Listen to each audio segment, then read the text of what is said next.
дар тоҷикистон дар қатори тоҷикон дигар халқияту майда миллатҳо умурбасар мебаранд. аҳолии маҳаллӣ яке аз ин майда миллатҳоро ҷугӣ ё лулӣ меноманд. дар минтақаи Кӯлоб ин майда миллат муқими ноҳияи восеъ буда дар се деҳа зиндагӣ доранд.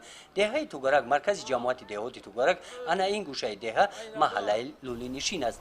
меҳмони оилаи ин майда миллат мешавем. хай навози ман мерам дари хона, худат мегӯй ки ту кӣ? ман мегӯм ҷугӣ. чӣ ба ман қаҳрум мекуна? қаҳрум намекуна. ориф дар маҳаллаи лулиён раиси маҳалла мебошад. шахси босавод аст, маълумоти миёна дорад, хизмати ҳарбиро ҳам адо намудааст.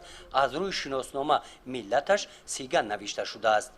ҳамун сиган қати ман армия рафтам, документам сиган омад ва ин билети ман мухел омад. мора авлод ном мебаранд, ҳая хелаш ҷугӣ ном мебарад. ман ҳеҷ вақт қаҳрум намекуна, ҷугӣ буга ҳеҷ вақт қаҳрум намекуна, ё ки авлод бугам қаҳрум намекуна.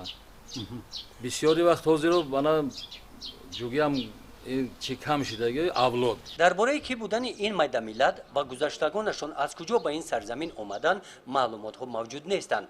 мегӯянд ки ин қабила аз ҳиндустон ба ин ҷоҳо куч баста омаданд. ягон нафар аз ин майда миллат кӯшиш накардааст ки ба ватани аҷдодӣ сафар карда аз асли хеш бохабар гарданд. тағай кобулиев дар ҳамсоягӣ бо лулиён зиндагӣ дорад. касбаш табиби рӯҳшинос аст. ҷаҳон гаштааст. охири солҳои 80-уми асри гузашта ба ҳиндустон сафар намуда бо намояндагони ин майда миллат вохӯрдааст.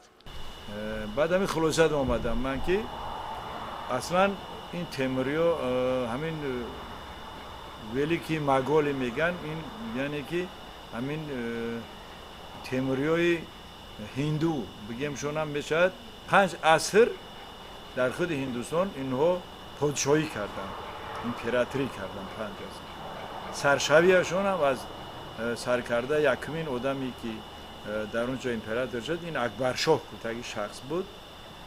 дар давраи ҳамин акбаршоҳ ба фикрам зулму асорат бисёр буд аз тарафи ҳамин акбаршоҳ аз ҳамиҷа сар мешавад. ба фикри ман ҳамин аксарияти ҳамин хайр ҳамин мардуми ҳаминҷа тоб наоварда ба ҳамин зулму асорат фирор карданд ба дигар давлатҳо. хай дигар давлатҳо куҷо рафтанд акун ман намедонам. фикри ман қаде ки аз ҳамин давра сар мешавад пайдоиши ҳамин лулиёи мо. баъд омадан ба тоҷикистони мо лулӣ шуданд, ӯзбекистон дам ҳамин хел лулӣ, қазоқистон дам, қирғизистон дам, онҳое ки россия дар ғалтиданд онҳо сиган ном гирифтанд. вале асосаш фикрам ҳамин онҳо мардуми ҳамин ҳинду ҳастанд, индус ҳастанд инҳо. дар бораи ин майда миллат аз китоби энциклопедияи советии тоҷик мо баъзе маълумотҳоро пайдо намудем. дар китоб навишта шудааст ки ин майда миллат дар осиёи марказӣ худро муғат оташпараст меноманд. аз қадим дар шаҳрҳои самарқанд, бухоро, тошкент, фарғона, қоқан ва қаршӣ зиндагӣ мекунанд. бо забонҳои ӯзбекӣ ва тоҷикӣ гап мезананд. лаҳҷаи махсуси худро доранд ки онро забони муғаттӣ ё арабӣ мегӯянд. мувофиқи ривоятҳо дар замони салтанати темуриён дар самарқанд лулиҳо маҳалли махсуси худро доштанд. намеда фаҳмиданмон дар кор намефаҳмем ки аз куҷо омад. зиндагии ин майда миллат муқими тоҷикистон аз ҳисоби гашт буд. ориф мегӯяд ки то солҳои 50 асри гузашта онҳо хона надоштанд. гузаштагонашон аз як ҷо ба ҷои дигар куч баста бо ҳамин тарз умр ба сар мебурданд. гаштам кардагием чӣ ба не гаштам кардагием гадои ганҷ дораву баракат надора. ганҷ дораву баракат надора, баракатш нест. ба тарзи зиндагии муқими гузаштани ин майда миллатро дар тоҷикистон давлати шӯравӣ сабаб гардид. аввалин нафаре ки аз байни лулиён муқими гашту хона сохт пешвои ҳамонвақтаи қабилаи лулиёни деҳаи Тугарак соҳиби анаин ҳавлӣ мебошад. дигар авлодҳо аз пай ӯ ба ин ҷо омада хона сохта муқимӣ шуданд. мисли дигар аҳолии маҳаллӣ онҳо ба кори калхоз ҷалб карда шуданд. аввалин пайдоиши деҳа ҳаминҷа ҳамун тағои мон. мо аввал мешитем мана гулистонда мурғакба ҳамиам ҳамуҷа буд. ман ба ёдам ҳамаш ҳаст. хонаҳои давлатӣ доштем. баъд ҳамин одам рафт моро овард 1955 моро овард. ҳамиам ҳамаш ҳамуҷа буд. мондагиш шешта бор ӯзбекистонда гусу рафт. мондагиш иҷо омад. хай тарафҳо ҳама туғай буд, қуруғиҳои калон буд. ҳамин одам обод кардагӣ. лӯлиҳои муқими тоҷикистон ба аҳолии маҳаллӣ пайравӣ намуда урфу одати онҳоро қабул карданд. дар эътиқод пайрави дини ислом ҳастанд. як хусусияти фарқкунандаи занони лӯлӣ ин аст ки онҳо хол доранд. баъзеҳо байни абру рухсора бошад дар дасташ хол гузоштааст. қариб ки ҳамаи занони ин майдамиллат ҳамин гуна хол доранд.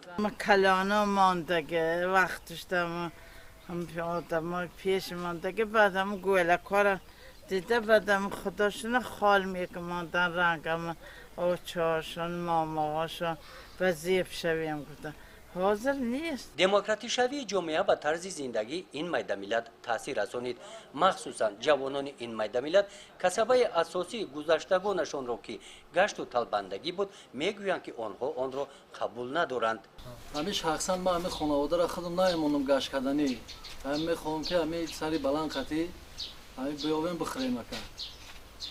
ин хонавода ягонаш гашт намекунанд.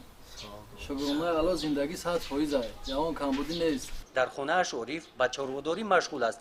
аз ҳамин шуғл манфиат мебинад. ҳамсараш бошад гашт мекунад. ба наҳияҳои минтақа рафта муиссар ҷамъ мекунад. нисфи рӯзӣ аз наҳияи ховалин баргашту омадааст. агар гӯем ки имрӯз лӯлиҳо дигар гашту гадоӣ намекунанд ин хато аст. дар суҳбат аз намояндагони ин майдамиллат мо шунидем таври онҳо гуфтанд назар ба бизнес гашту гадоӣ даромадаш беҳтару хубтар аст.